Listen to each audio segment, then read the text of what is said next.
from diverse states. Good to have you all. Castina, Kano, fantastic. Gombe, nice. Nasarawa, you know what? So let me just leave this chat space a bit. I feel like all of you are coming at me right now, but that's so good. Okay, my name is Joy Godwin, and I'll be moderating the session today. So please stay with me. It's going to be really engaging, really, really engaging.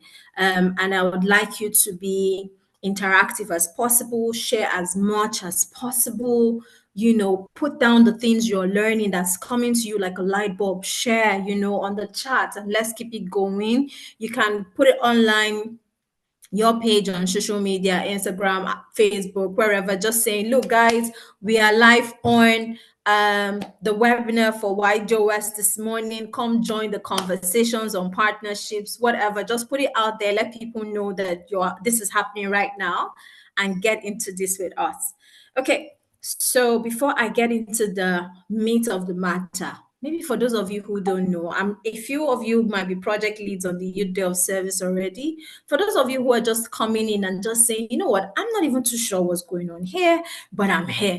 Anyways, I'm here for you. Don't worry. My work here is to ensure that the conversation is as simple as possible and you get the crux of the matter and you can truly apply it to what you're doing. So maybe very quickly on the Youth Day of Service. So the Youth Day of Service is our Pan-African youth-led campaign. This is implemented by LEAP Africa. It's focused on inspiring and mobilizing young people across Africa to take action towards the SDGs. We do this through, mostly volunteer projects. So young people saying, you know what, I want to take up initiative and just make change in my community. You know what, I think I can make my community look a bit better. I think I can contribute to, supporting another child somewhere, just trying to lend their voice or their hands into improving their communities. And so young people come on board from across Africa, volunteering their time, volunteering their resources, and trying to put in as much work to making their environments better. And guys, kudos to you, shout out to you for giving yourself to the development of your community. This is the 6th year we're running the Youth Day of Service. So far, we've had an indirect reach of about 6 million people since running it across 37 countries in Africa. We feel so proud. But we couldn't have done this without you guys, the young change makers that we have to work with annually. This 2025, we've had a couple of boot camp sessions. I mean, my project leads here will definitely know a lot of trainings, a lot of teachings, and we have our webinar series. This is one of it. We also plan to give out micro grants to outstanding project ideas. Some of you have submitted your proposals, so looking forward to seeing who gets what, and of course, activating our projects. But then that's just to set the tone for the Youth Day of Service. So for this conversation, which is part of the webinar series, what are we trying to do here, right? A few things we want to look at. Think about partnerships. And I don't know how you see partnership as a young person, but think about the fact that you have friends in your community and how they have lightened your world, or friends in your life and how they have made things better for you in some way. Think about how you couldn't have gone through school without that colleague, without that peer. So think about your social innovation as how you can't go through it by yourself without a team of allies who are also supporting you. So the idea for us this morning is really just look into the role of partnerships. How does this help us make progress towards us achieving sustainable development? How does this even allow us to empower more young people across Africa? Would also be touching base on a few real life examples on successful partnerships that have worked, and across different spaces. I have an amazing set of panelists this morning, and it's such a beautiful mix that I'm loving. You will definitely enjoy it. One of our panelists is an innovator, so he's running his own initiative and he started from the ground to this point. So there's a real life example there. Another panelist of ours is doing amazing work across the continent and East Africa and Middle East rather, and she's engaging with a lot of people, a lot of partners across board, across different contexts, and you'll be learning from all of this. So stay here with us, right? Would also be looking at the challenges, because guess what? Even in your friendships, there are periods when, hey, it's just like my friend has vexed me right now. So there are also challenges when it comes to partnerships. But how do you manage that? How do you also seize the opportunities within it, right? To ensure that what you're building, this initiative you're building, would last long. It would even be a legacy for you in years to come. Would be sharing practical strategies for how to design these partnerships, how to manage them, and how to even scale collaborative efforts where it becomes a win-win for you and for your partner. Okay, so you know what? It's a lot here, and I'm just going to get right into introducing my panelists because I can't wait. There's a lot of hot, spicy gist here for all of us. I've got with us this morning, and in no particular order, to be honest, but hey, I might just want to be, you know, with, what do you call it? You know, let me not say that, but I would start with Karina Karunwi. Karunwi. Please, Karina, forgive me, but maybe when you come off mute, I would get the right pronunciation. But we'll go with Karina. She is head of programs at Impact Hub Lagos, but head of programs across Africa and the Middle East. Karina is a dynamic program leader, wellness coach, and ecosystem builder working at the intersection of entrepreneurship, innovation, wellness, innovation, and inclusion across Africa and the Middle East. She currently serves as head of programs at Impact Hub Lagos. Okay. And the Africa and Middle East regional lead for Global Impact Hub Network. Okay, so it's sort of like wearing two hats right now. This is so good. I'm wearing multiple hats, guys. So we're going to take in a lot. So prepare your questions. It feels like free mentorship session to an extent right now for you. So hey, this is the moment. Okay, let me focus. She leads the design and delivery of high impact donor funded programs supporting startups, women led ventures, people with disabilities, and youth employment. With a background in civil engineering and sustainability, and a strong pivot into social innovation, Karina has shaped dozens of accelerator, incubation, and skill building programs across sectors, including climate innovation, disability inclusion, and SME development, also serving as a Tony Olumelu Foundation mentor and an innovation facilitator at WWF. She is passionate about contextualizing solutions for entrepreneurs, professionals globally. She has facilitated partnerships with 60 plus public private development organizations to support market entry, startup scale up, and ecosystem growth. She's also a founder.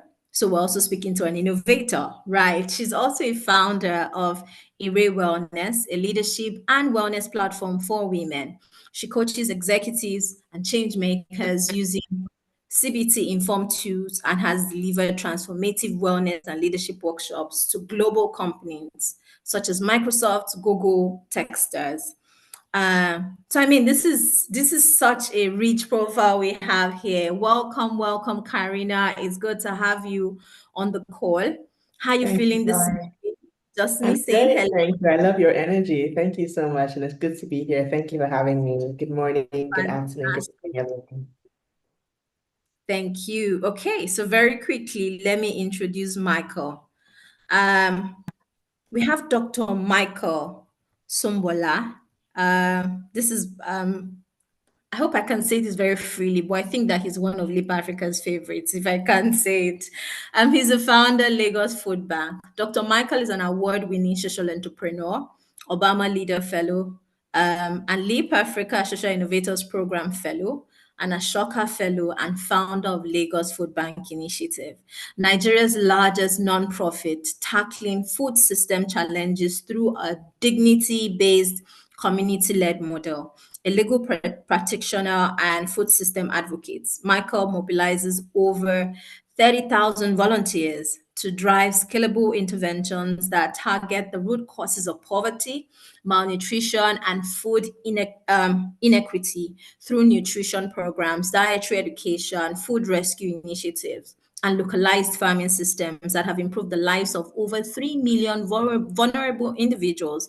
His work spans urban agriculture, volunteer engagement, social protection for women and children, and farm to community recovery systems that reduce food waste.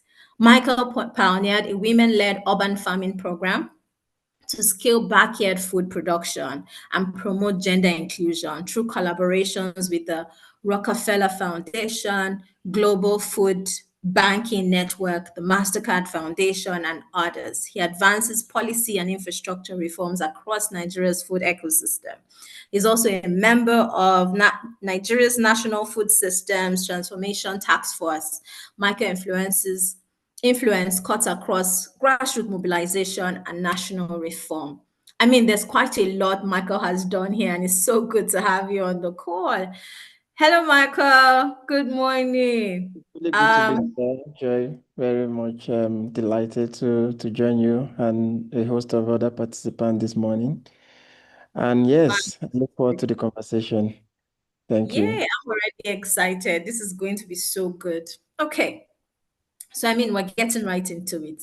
And guys, please stay on course. Don't lose, don't get distracted. Just stay. There's so much to take in here. So we'll start off with the foundation, right? But maybe to lay a bit of context for especially our participants. Again, I was speaking about partnerships. I'm trying to relate it to your friendships. But I also think about partnership from the light of, say, fire, right? You want to start a fire. It takes a matchstick. The matchstick on its own can't just lit a space. Either you want to have a bonfire to have a great time with friends, or you want to cook. But the matchstick alone on its own can't do the proper cooking or can't make you have that bonfire that makes it super exciting for you. Right. But it takes the matchstick extending itself into something else so that it can give it what it wants and it blows up to becoming that fun bonfire or becoming that cooking fire that prepares a great meal for you. So think about partnerships in that form and think about yourself as just a matchstick. On your own, there's not so much you can do, but it takes you extending yourself to another. It takes you bringing yourself with someone else or something else to become something bigger, right? So we'll start off with the foundations, and this is us just saying, hey, we're about to cook. What do we need for this cooking, right? So let's get started with this meal, and hopefully it becomes something super good. I'm going to start with Karina. I mean, she's had vast experience across Africa, and this is me wondering, from your experience working with a lot of partners, what are some key ingredients? And what are some key ingredients that make partnerships truly impactful and allows us have innovations that are scalable? Mm. It's a great question. I love the analogy of ingredients and creating a meal because it's very apt. Um, so with my work creating, and managing partnerships across Africa and the Middle East, focusing on programs there, four things that I have really been able to learn and share as really important. So first of all, any partnership, has to really be on the basis of a shared vision and shared values, right? Because at the end of the day, the work has to be honest. There has to be an alignment on the purpose or whatever the work is, but also it has to be clear to both parties or all parties coming in and coming on board. So just being able to align on that clear vision, clear value. Um, Secondly, and I would say even most importantly, the value and the sense of accountability. So I always say communication is key, like you said, whether in a friendship, in a relationship, but also in a partnership, that accountability in terms of we have shared goals, we have KPIs we're trying to meet. And that is then being able to be supported by the consistent check-ins, the communication. I always say whenever I'm working on a program or I have stakeholders I'm managing, they're usually like most frequently contacted on my WhatsApp because we're constantly speaking, right, about every single detail. Also, of course, just being able to be flexible and adaptable because the work that we do, it's important that it's contextual, no matter what country, no matter what state. It's important that it's contextual to what is actually required by communities. So being able to adapt to realities on ground, because we have our plans, we have our theory, we have our curricula, we have, the game plan and the roadmap, but things can change quite quickly. So being able to be adaptable. And finally, also bringing on board that sense of ownership with the community, right? So we're not just designing for a community, but also with a community. So making sure we're listening, we're asking the right questions, we're really designing and co-designing it alongside with them. So we're not working in silos, designing a solution, bringing it to the community, and then it doesn't work or it's not relevant. So yeah, those four things: the shared vision, the communication, accountability, the flexibility, and also being able to co-create it with the community you are designing with, not for. Fantastic. Thank you so much, Karina. I definitely like the idea of the shared vision, the shared purpose. Because sometimes some young people just want to reach out to say, support me, support me. But I'm wondering, how does this align with what I'm doing? Have you taken some time to really look at it and say, okay, does this look like it holds value for me or not? So this is so good. Thank you so much for sharing. My people, I hope you're in the chat there because I'm not seeing anything. What are you taking from this? I hope you're taking notes because I'm going to have like set of jam questions for you all. She gave us 4 points. So I'm going to say list 4 on this call, and you never can tell what's going to happen. Anyways, so Michael, I'm going to come to you now to say, from your experience, what skills have helped you build, really good partnerships? And how do you think that these young change makers can begin to develop these competencies? And please also share your story because I feel like there will be some light bulb there for a lot of people. So once again, it's such a privilege to be here, and I can see a number of participants have joined, which of course makes this quite interesting. Yeah, Karina has said a lot already, but I'll just probably take it further back. Like, you know, sometimes we have very fantastic initiative. We are passionate about this. We want to reach out. We want to help people. We just want to solve problem. Like we just want, we are carrying that solution with us, right? Um, but it becomes a bit discouraging when um, we are making those efforts and this partnership are not coming forth. We are using a whole lot of our resources to push things forward, to just make things work, and becomes really frustrating. Before we even get to that point of being successful in building the partnerships, um, there are this level of, kind of challenges that an average social entrepreneur faces. And where I will just pick this from is like starting from the scratch. We must understand, and I'm saying this from my own experience, we must understand that, first of all, we must have a flesh in all of this. When we say flesh, in the sense that um, some of the mistake some early career social entrepreneurs make is they have this fantastic initiative and they just want to, um, they believe that people should just partner with them, see the vision they have, see everything, without first of all putting a whole lot of their flesh into it, meaning that what have you done exactly? How much of credibility have you built? How much have you done on your own? Right? And we are looking at some of these. Some of us just have social media websites. Social media, but don't have a website. Some of us have just done one or two, and then we quickly want it to scale through partnerships. We must come to the realization that there are times that we have to keep going all by ourselves. Those are some of the, and you have to encourage yourself because, to be frank with you, a whole lot of these partners want to see what you have done. So you must have built a bit of resilience, built some level of tenacity to keep going. And how much of your flesh do you have in it? What have you done all by yourself? How much of your resources have gone into this? And I know a whole lot of those have done this already, but we have to keep going.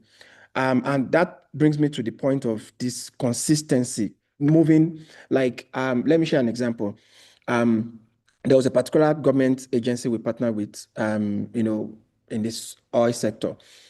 And we started out in 2016 as at they noticed us because we sent letters to them. They didn't respond in 2016 of, I think, March. They waited till November. And we've been running programs from that March that we sent the letter till November. When they responded, they said that we had to observe you for a couple of months to see that you are consistent at what you are doing. And hence the reason why we feel like we don't know whether you're a flash in the pan, right? We want to know whether you're in this for the long haul. And that was it. So that is just one out of, and then we also have to look at how much of value are we exchanging. We sometimes look at the initiative, what we want to, the problem we want to solve, but these corporates, these partners also have needs, right? Are you also trying to meet their needs with it's mostly not one-sided, it's two-sided. What are your value propositions? What are you saying you will do for them? Right? And how clear are you about your own value proposition? So, and I'm sure we'll still get to all of that in the course of the conversation. But what I want us to just take from this first angle of this question is, how clear, how consistent are we? And to what extent are we building resilience, and to what extent do we have our flesh in what we're doing?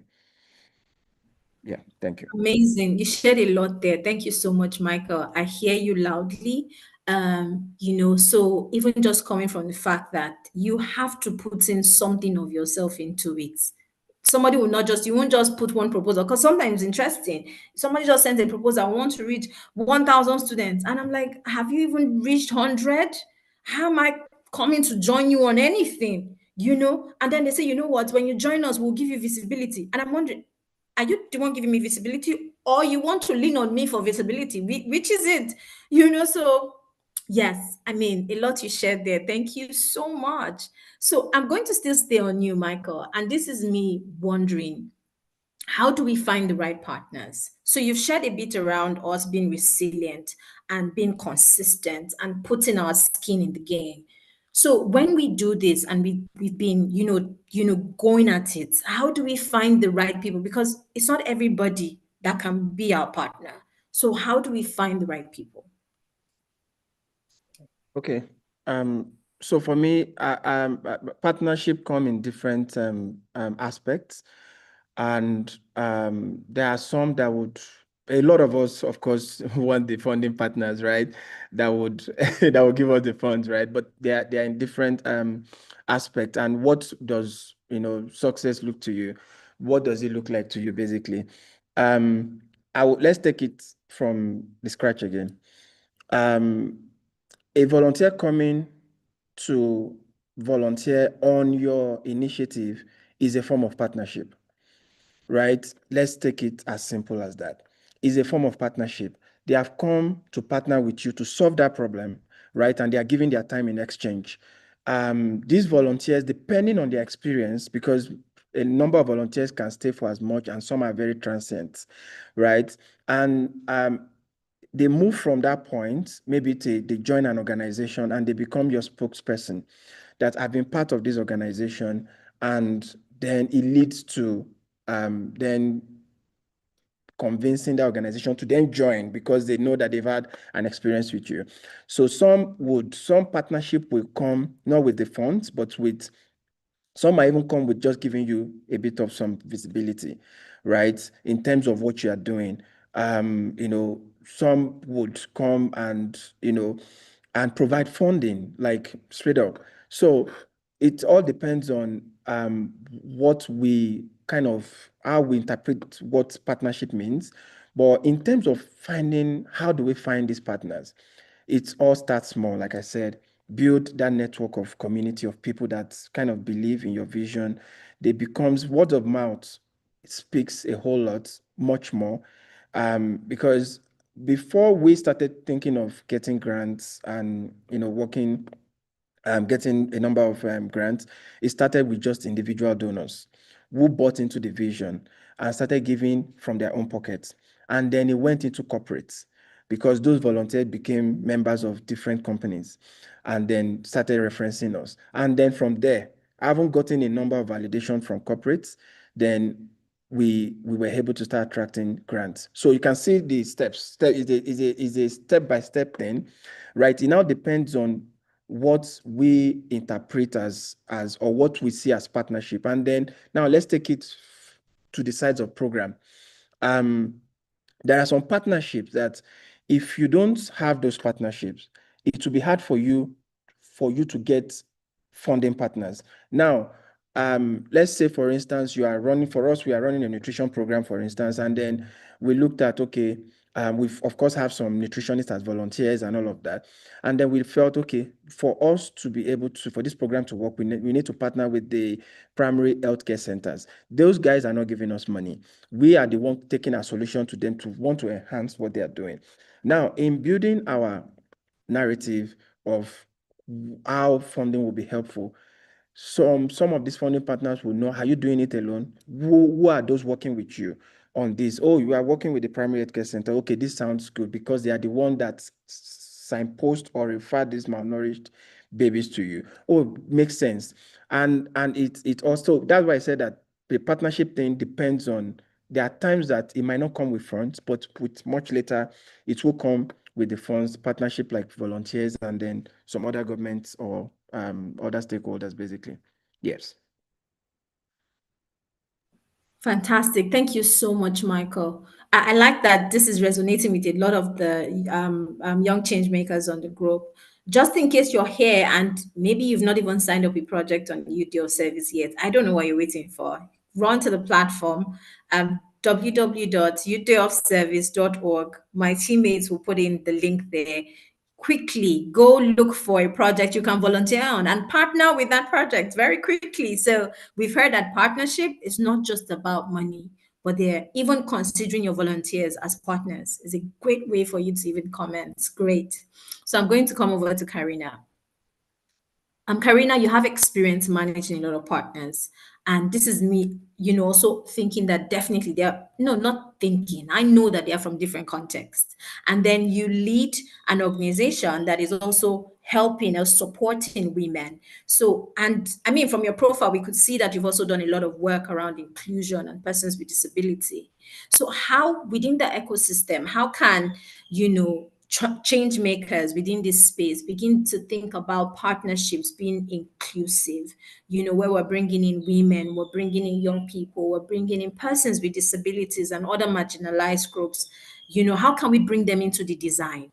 So we're not just waiting for them to maybe give us some money or just come be our mentor somewhere, but how can they be included in the design and then up onto implementation?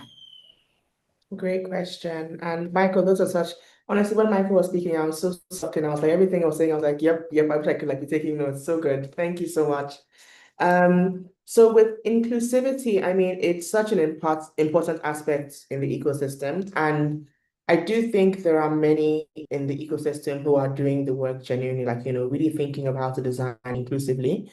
But first, I'll say that we have to be careful not to just use it as something trendy or to try and gain funding or grants. We have to be very intentional with who we're designing for. So, of course, intersectionality exists where it could be a young person who is a woman, so youth and women, or a woman with a disability. But I do think it's important to focus on one marginalized group when you are designing, because that way it's able to be more intentional and focused. And then, of course, the overlaps with other groups will come in, right? So I'll start with that. And secondly, this is a really important part. Just listen, ask questions, listen. Of course, I'm a woman. I know my experience as a woman, but my experience and another woman's experience can never be the same. My experience and Joy's experience can never be the same. They can be similar, but they're not the same. So it's important for us to listen. So, for example, even without making it as structured or needing as much money, just asking friends and family, what have you experienced with this? What would make it easier for you to be able to go through life with this? What would actually impact your life, And of course, there are focus groups when it comes to more structured programs, but we can be really informal. We're just gaining experiences and understanding, especially when it comes to people with disabilities. So, for example, Impact Hub, we work with a few partners and we lead a program for people with disabilities, right? And this program is training them on core life skills, communication, advocacy, but also how to enter the workforce and how to start or grow a business, so in entrepreneurship. And with this, if there's anything I've learned, is the importance of removing yourself out of the situation and putting yourself in somebody else's shoes. So when designing for inclusivity, think about those who are hearing impaired, those who are visually impaired, what might they need? And also recognizing that somebody who is visually impaired will not need the exact same things as somebody else. It's common misconception that people who are hearing impaired, everybody can read lips. That's not true. Some can read lips, some understand sign language. You have to understand what kind of sign language they understand because there are different languages of sign language. So just being really intentional about gathering information. And similar to what Michael said, starting small. So starting with those around you. You might know somebody who lives in your area who's on a wheelchair. Ask them, how is it getting around? How is it getting transportation? What are the differences that you face? So for example, somebody who's on a wheelchair, I mean, we know how Nigeria is. We know how generally African countries are. They're not designed for accessibility. So, understanding the difficulties, even when it comes to transportation, do they have any kind of biases they face? It's very common that somebody with a disability, even somebody with albinism, for example, some people might refuse to carry them in an Uber or on a bus because of their disability. So it's really very much about being able to understand outside of your own reality and then starting small in the sense of making a bit of impact with what you have. Because I'll be honest, designing for people with disabilities can be very expensive. The costs go up because you need sign language interpreters, you need Braille, you need, all sorts of tools that and resources that will help with the training. But you can start small, where you are, because like Michael said, that's what helps you to build that traction, to create that story of impact you're already making. Because if you're going to a donor and saying, I want to design a program for someone with disabilities, okay, what have you done?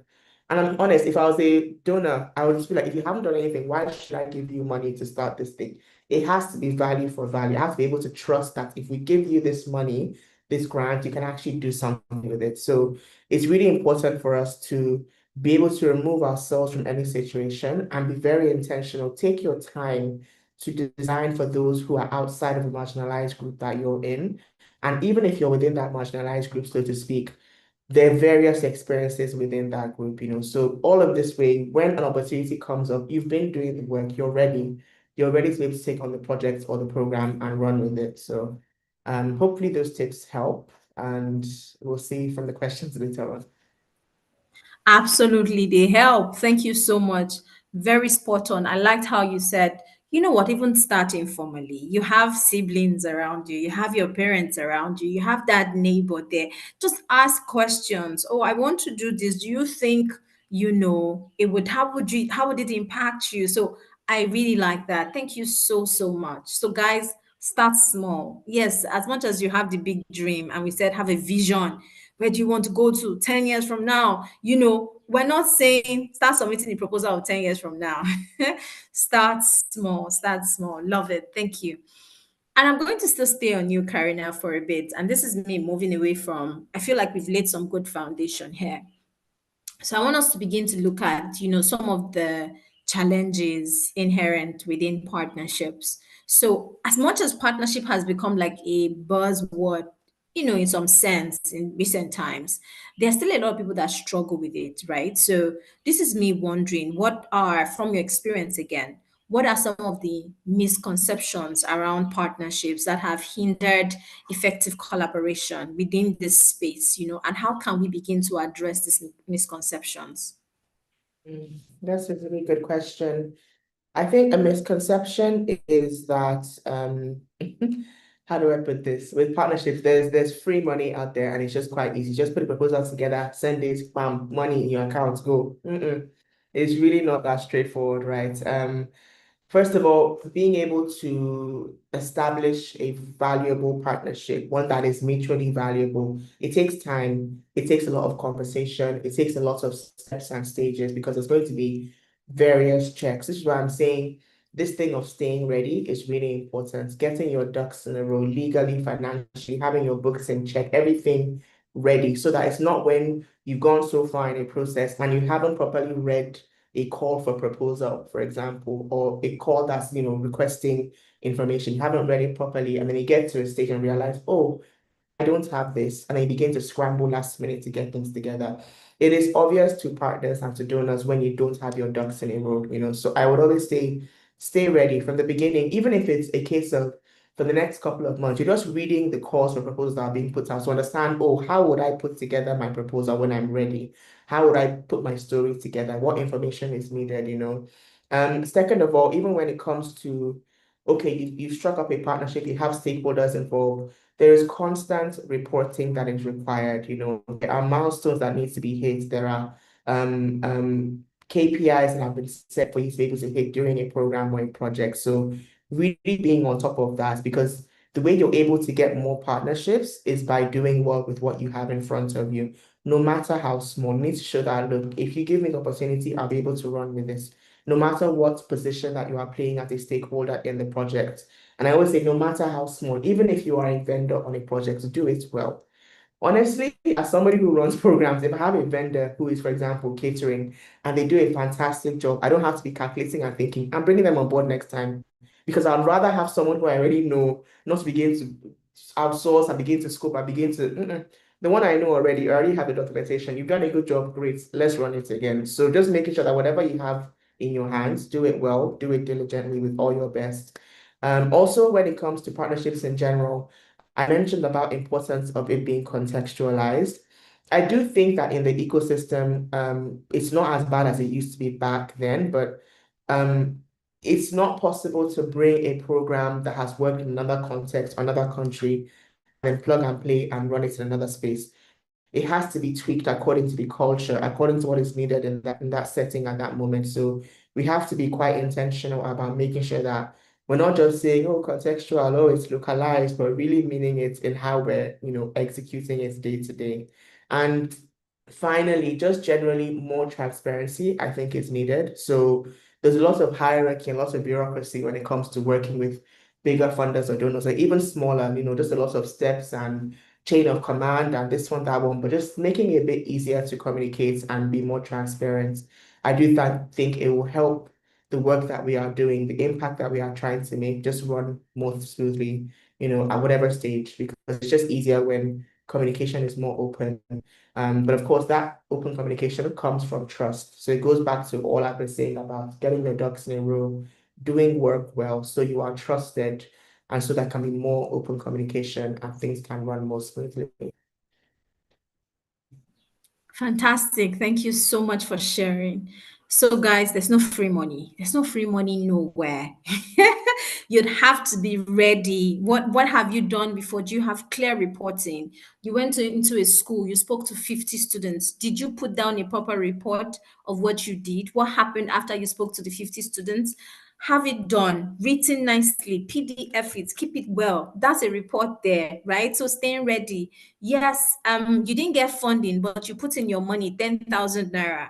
How did you spend it? That's financial reports. State it clearly, put it in proper PDF. That's you staying ready, because no one will give you money without proper records. Thank you so much for sharing. And then you saying it has to be contextual.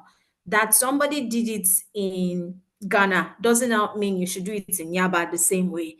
What do people in Yaba want, right? I mean, put it that way and ensure that it's within it meets the needs of the people there. Fantastic. Thank you so much. My people, are we here on this call? Please keep it going. Let us know what's going on with you. Let us know what's coming to you. What are you learning? What are you seeing? Let's keep it going, okay? All right. So, where's Michael? Uh okay. Sorry, my laptop went off, so I had to Ah, quickly just join on my phone. I'm not with my laptop charger here. okay. Sorry. Okay, that's fine. Good, no problem. I'm excited you're there. So this is me coming to you, and I'm wondering. So within partnerships, right? There is sort of like, how do I put it? People have different priorities per time, and there can be power dynamics at play. Which one is bigger? Which one is smaller? And all of those happening. What communication or negotiation techniques have helped you maintain alignment, because you did mention a couple of partners you worked with, and from your profile we see you've worked with Rockefeller, you've worked with MasterCard. I mean, there's that dynamics that comes to play, but how have you sort of managed or maintained this alignment and collaboration or accountability rather across the sectors of partners you've worked with? Yeah, so this is such an important question, and It's something that a whole lot of us would have to deal with, whether we like it or not. At some point, for you to work with partners, the power dynamics are always there, and is something that we have to be realistic about, right? So the thing is, there will always be expectations, right? Um, and those expectations might mean different things to different partners.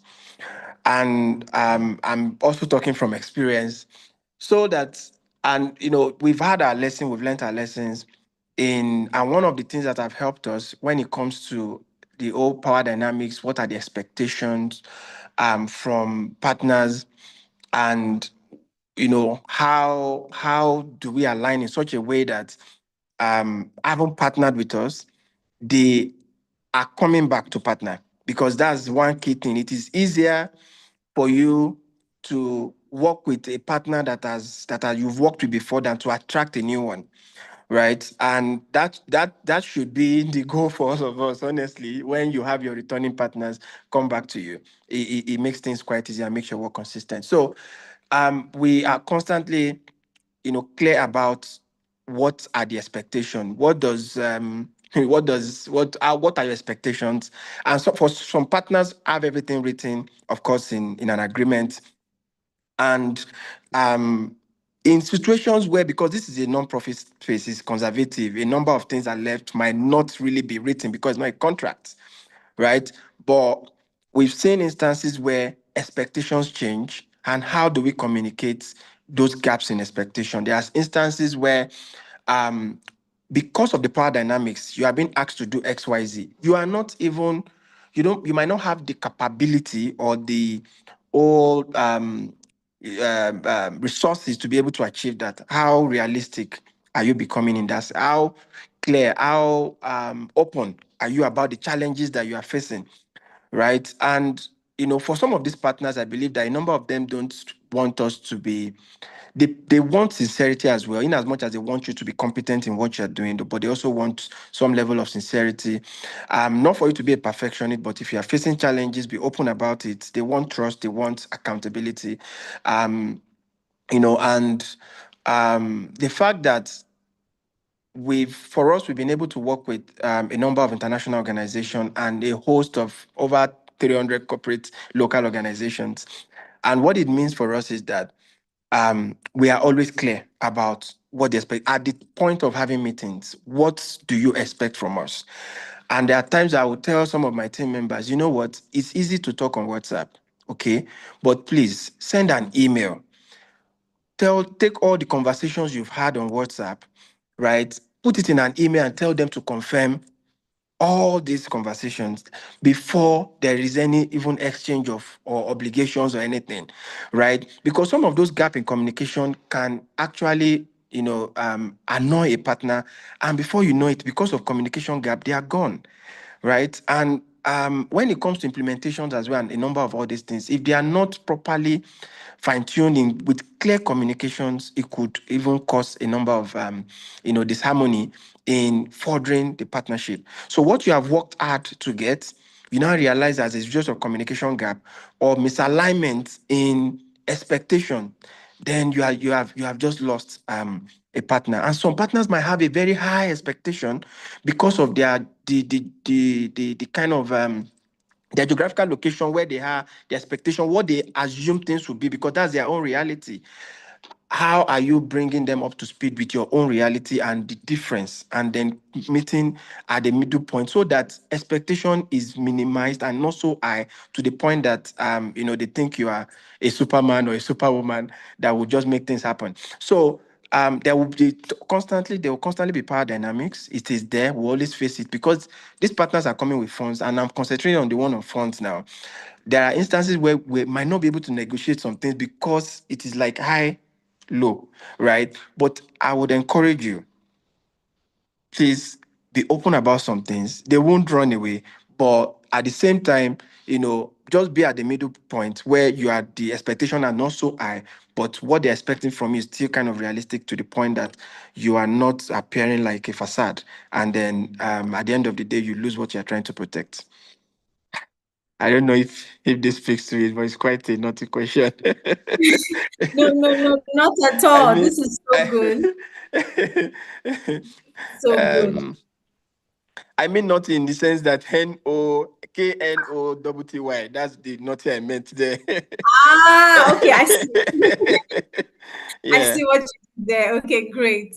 Thank you so much. Thank you so, so much for sharing. So, definitely just ensuring that communication is clear and is properly written down. Might not look like a contract, but it really helps with accountability. So, this is really good. Thank you so, so much. Okay. So, please, guys, we're at the point where we begin to wind down. Just in case you have questions, let us know. I already see some questions in the Q&A box. If you have any question, please go right there so that as soon as I'm ready, I can come quickly and we can take on your questions. Okay. So I think that this is really interesting. Where I'm headed now is an interesting space and definitely one we must have. With the way the funding landscape has been this year, I don't know how many of us are feeling it, but I am feeling it definitely. I mean, it's really telling us that there's no free money anywhere. All this grants, oh, we're about it. It feels like it's definitely declining, and one is wondering what's the future, right? So this is me coming to you, Karina, to say now in the midst of this interesting dynamics we're seeing, how do we help or what can we say to young change makers? How can they begin to collaborate or co-design interventions that are not reliant on grants? How do we do that, or that are not solely reliant on grants? What do we do? Great question, and I'm very apt with what's happening in the ecosystem, as we all know. And it's not easy because, of course, grants, financing, it's important to be able to do certain projects, but we have to get a bit creative and, like you said, not overly reliant because at the end of the day, anything can happen overnight. We know what's happening politically and everything, so we can't rely on, because also in a strange way, if we're over relying on grants or certain aspects of funding, it's tempting to become entitled as though, yes, I'll get it, it's mine for the taking, but not always. So I would actually suggest even kind of opening up our minds to what currency looks like in terms of support for our programs. It might not be monetary, it might not be financial, but maybe technical support for some, maybe tools, digital tools and resources, maybe even platforms to tell your story and to be able to show that narrative of impact that you've had. So storytelling platforms, I actually see, for example, a panel like this, an event like this, online, a webinar like this, it's great currency because you're able to get your story out there. You never know who's listening. Even things that are already in your hands, your LinkedIn, your WhatsApp stories, being able to tell that story a bit more openly, because again, you never know who's watching and listening for the good things. I've had opportunities come to me personally from people who maybe I've met once, maybe I haven't met them. But I saw you posted this on LinkedIn. I saw that you are involved in this. I would like to support. How do you need support? And support is not always cash, it's not always grants, right? So just looking at how other resources can be impactful for you as an organization, as an individual, but also for the communities you are trying to impact. I would also start say like looking at, again, telling your story in a way that you're able to find alignment by showing the value that you have to offer.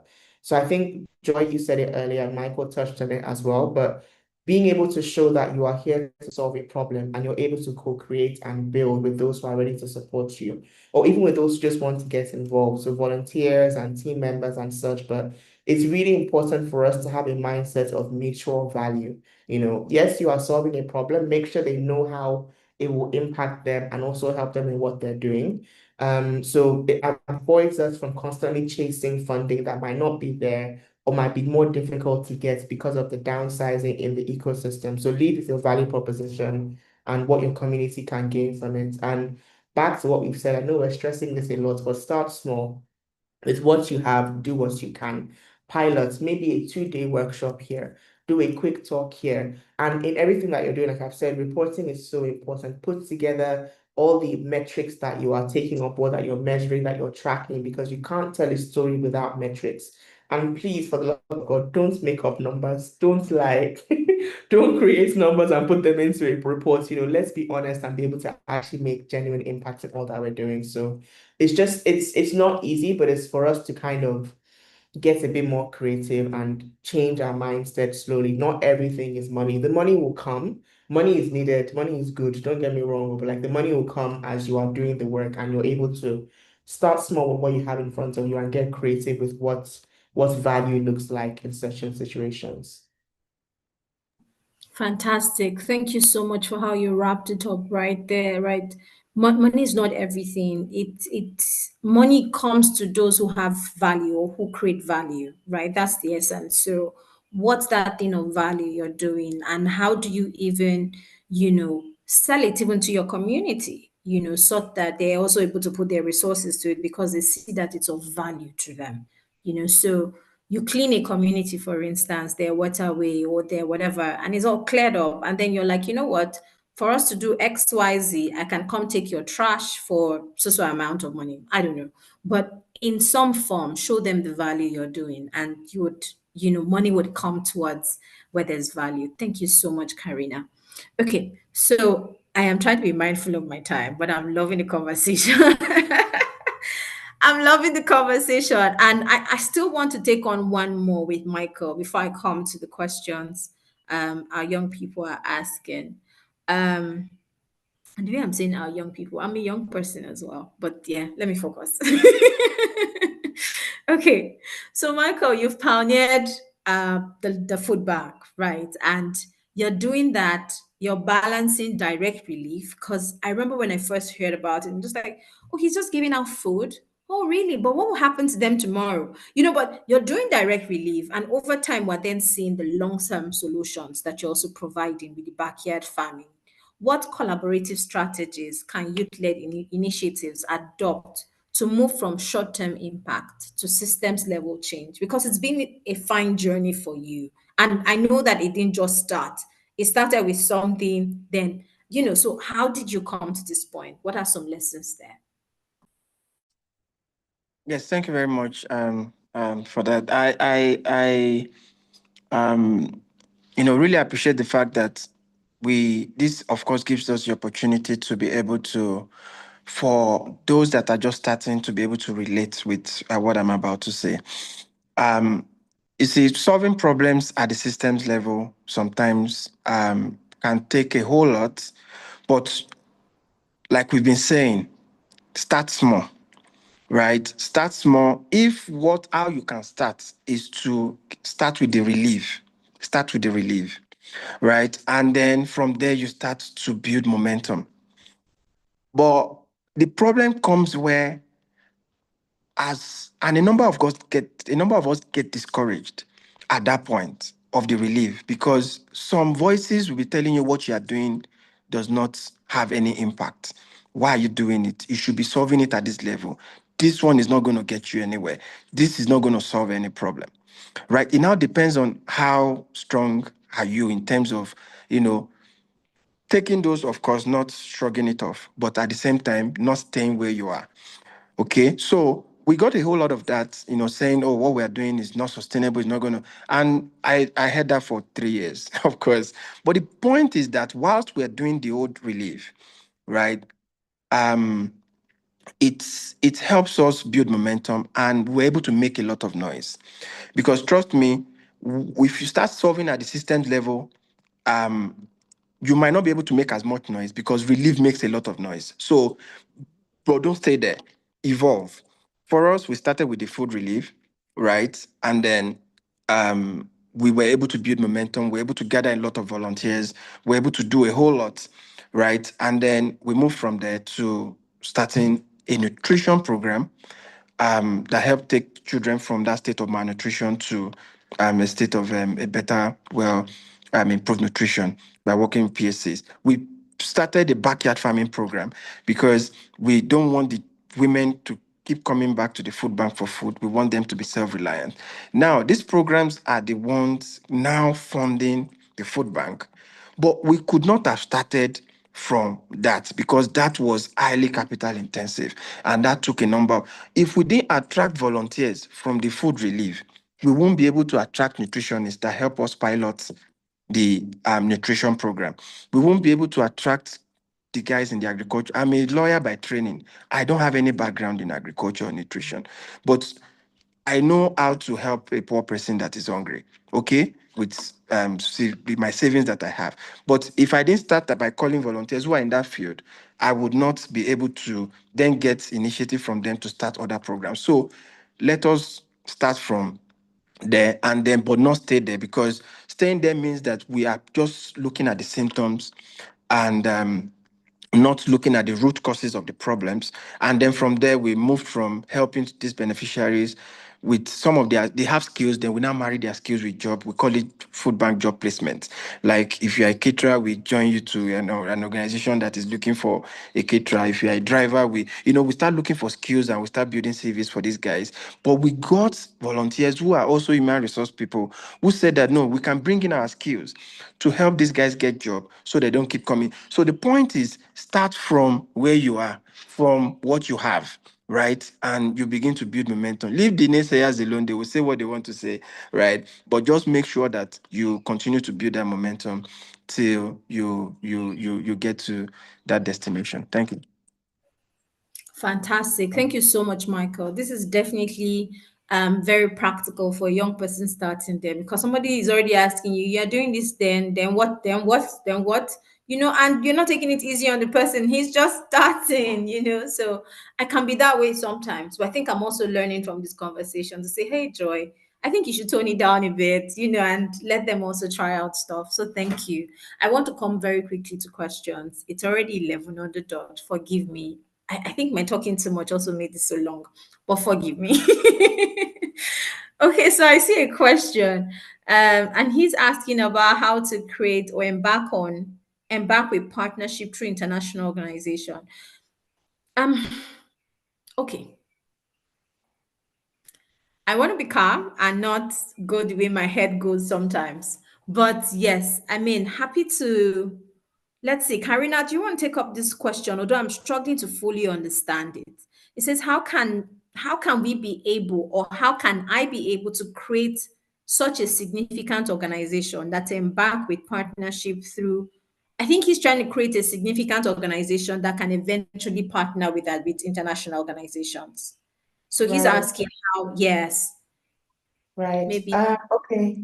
So I think it goes back to what we've discussed on the call, right?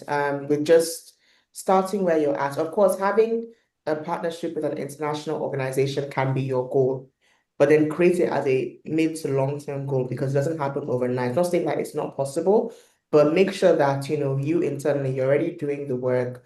Like I mentioned, maybe you're legally registered in the ways that needs to be registered to be able to partner with international organizations. You have your financials in check. And also, whenever there's a call for proposal, you're looking at it and just saying, oh, what kinds of things do they want to see or need to see on my application? But I know that you mentioned, it said digital literacy in Africa. So even looking at what's already happening in the digital literacy in Africa space and being able to find gaps, that need to be plugged, and creating your solution around that. Start to do the work in your community to make sure that, oh, I noticed this gap. They're not doing this. They could do this better. Let me be the solution to the problem, so that when the opportunity arises, as you continue to apply mid to long term, you've done your homework, you have your numbers, you have everything in check. But start with where you are now. Start small, is what I would say. Fantastic. Thank you. Absolutely. I'm not too sure I'm clear on the part B of the question. It says in Nigeria, we have several due diligence process as to establish or register the organization. How can it set standards for African development? I'm not sure I'm clear about that. I think due diligence is required across board to set up organizations, and to be, you know what, let me not say that. Or maybe I should say it, or maybe not. I was even going to say, well, Nigeria seems to have due diligence. When you think about international standards, I don't even think that we're really there yet, in that sense. Yes, because you find a couple of porous, just organizations starting up anyhow, randomly, and no one is following or tracking or seeing what's going on there. But I'm just going to move away from that. Someone is asking for Michael's contact.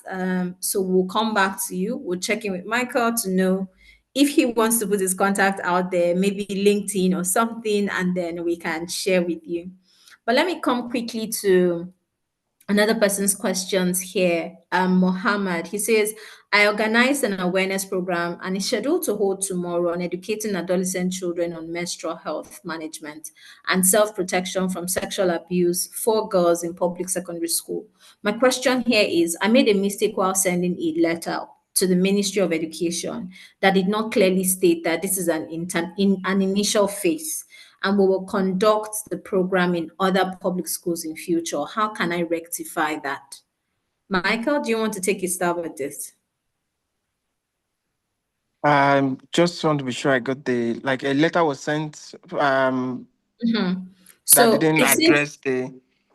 so I think maybe he's saying he didn't provide them the full scope of what he wants to do. So this is a first phase of the project, and they plan to hold it in other schools in future. So his issue is he didn't mention it in the letter that they plan to do it in other schools. So how can he rectify this? Oh my goodness. Okay, so I think the thing is, right. I don't know if he has, does he have anybody in there? Is the letter a what do they call it? Is it a blind or code letter or something that maybe you don't know anyone there, you just sent it in there? If there's someone in there, of course, you might be able, and if they're familiar with your work, that might not be as, they want to engage with you first. Like, it might not, your fate might not be determined on the your this might not be on the fate of the letter alone. Okay, but I would just encourage you, um as much as you are trying to send letter to one source, please send to as many. When I mean as many that that whether you get a no from that source will not even be an issue, because you have sent out so many. Okay. And I think that is what I can tell you to do. I really don't know much about the whole government agency thing and how their dynamics work internally, but it all depends on the scenario per time. And for the person asking about the due diligence thing and all of that, please, I would encourage you, um, follow through all the processes. Register, file your returns, get the evidence of your returns every year. Even if you are not allowed to pay tax, if we are not paying tax as non-profit, also file your returns. You will, from filing your returns, you can get tax clearance certificate as well. All these things makes you financial ready, meaning that you can ready to access funds part time. Some of these things you think they are just there, but when partners start asking for them, if you don't have a tax clearance certificate, for instance, you're like, I'm not paying tax. But the point is, file returns. When you file returns of what your income is, you will get a tax clearance certificate. You will get, and just put those documentations in place. And that makes you get ready. And then your financial, just like Karina said, get them all in check, and all your records as well in check. So for you to be ready to receive funds when the opportunity comes. Fantastic. Thank you so much, Michael. Sani's question here, how to develop a successful So Sani, I'm going to say you need to go back and listen to this recording. The entire webinar today has been about building a successful partnership. So, maybe you need to go back, listen, take proper notes, and see exactly what you should be picking out of this. The anonymous attendee, I'm not too sure what your question is. You're looking for rewards. So all of the lessons you're taking here, let me bring up my messy side. So how can I sign up for the Leap Africa Learning Man as requested by YDOS? Information will be shared with you. Yes, I believe the YDOS team has this covered. Please, guys, help respond to his question there. Why returning partners does not support projects for 3 consecutive years. They may decide to support projects for the first year and hang up the next year and continue with support in the following years.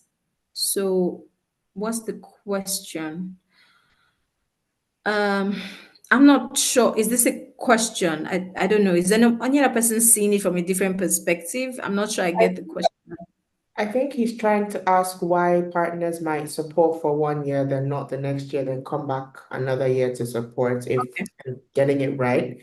And Mhm. honestly, Musa, the reality is that sometimes maybe they don't have the funding on their end, or maybe something has changed internally in terms of their focus area. So maybe 1 year they're focusing on gender, the next they're focusing on youth. So it happens, which is why, like Michael said, diversify the opportunities you're applying for. Don't rely on one partner. Don't rely on one funder because anything can change in this ecosystem as we have seen this past year, So don't take it personally, continue to do the work, but don't over rely on one partner. If that's the question you're asking and I'm understanding it correctly. Great. Thank you so much, Karina.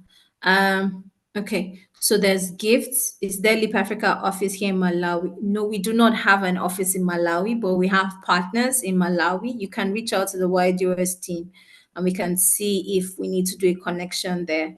There's Rufai. How do I engage in volunteering activities of this organization? I mean, start with the youth day of service. Go to the website. There are a lot of projects there.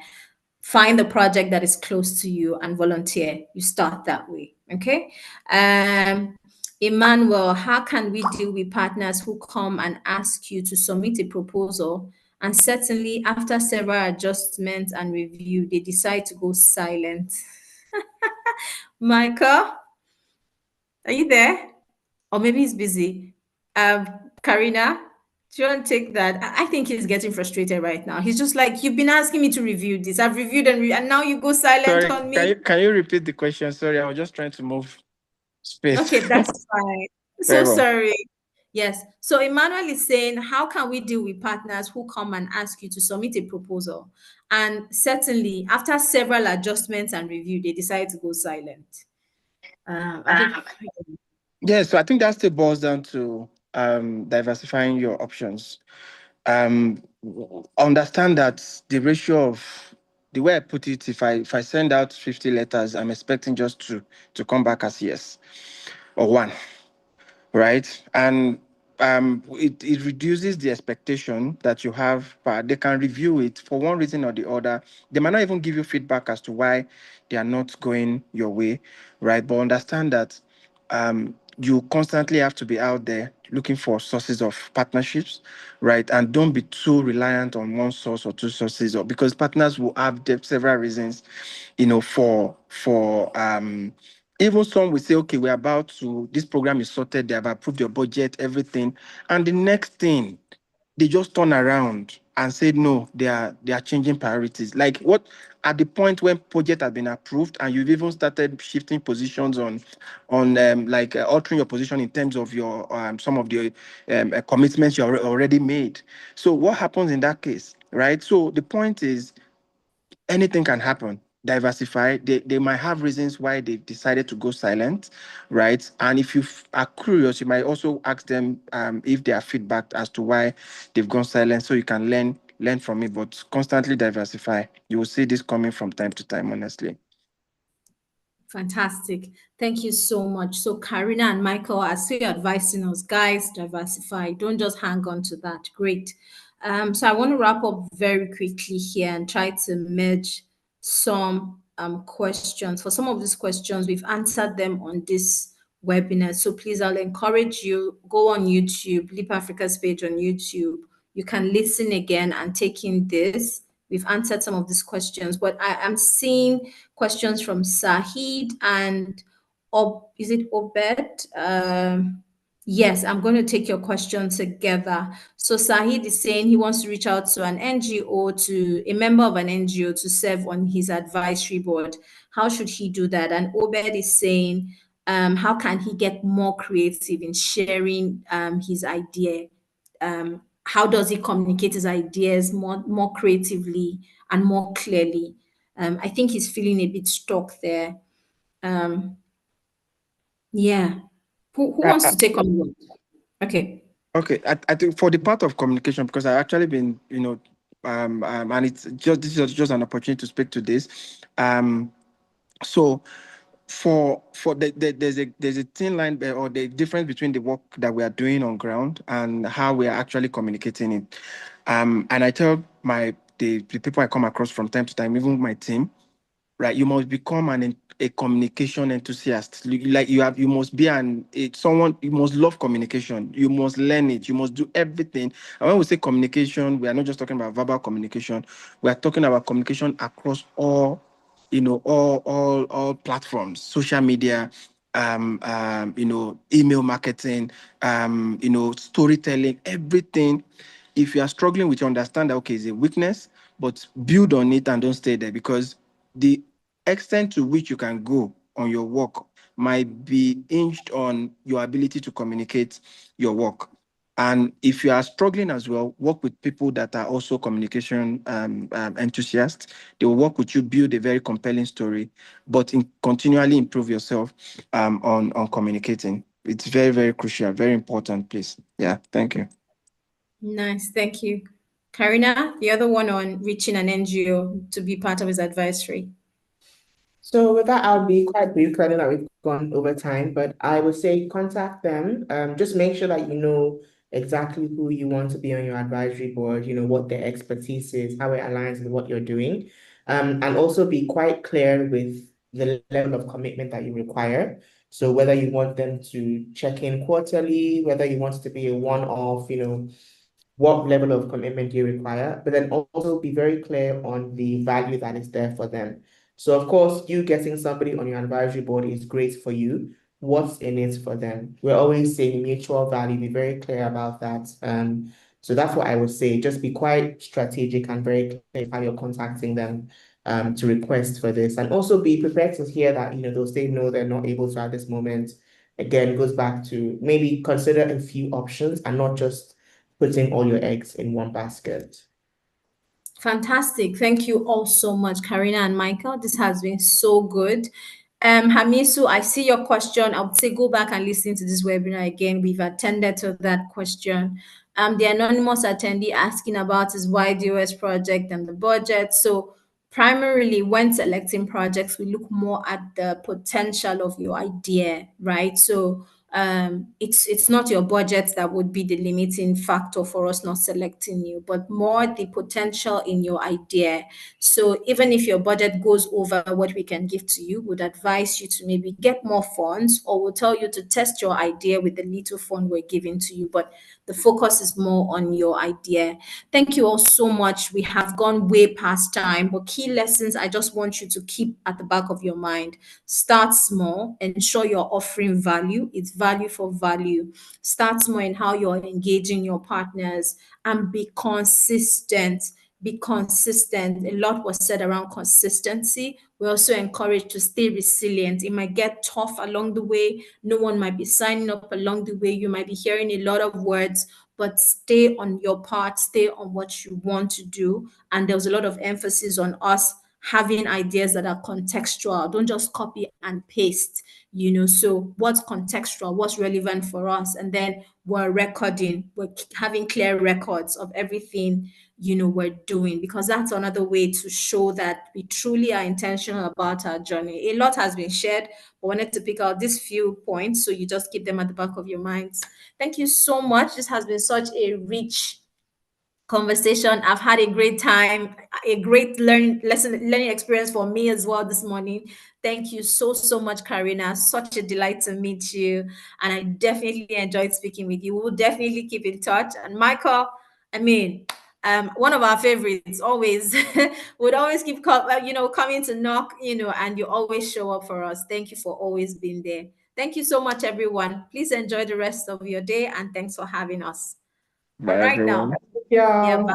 Bye, everyone. Take care. Bye.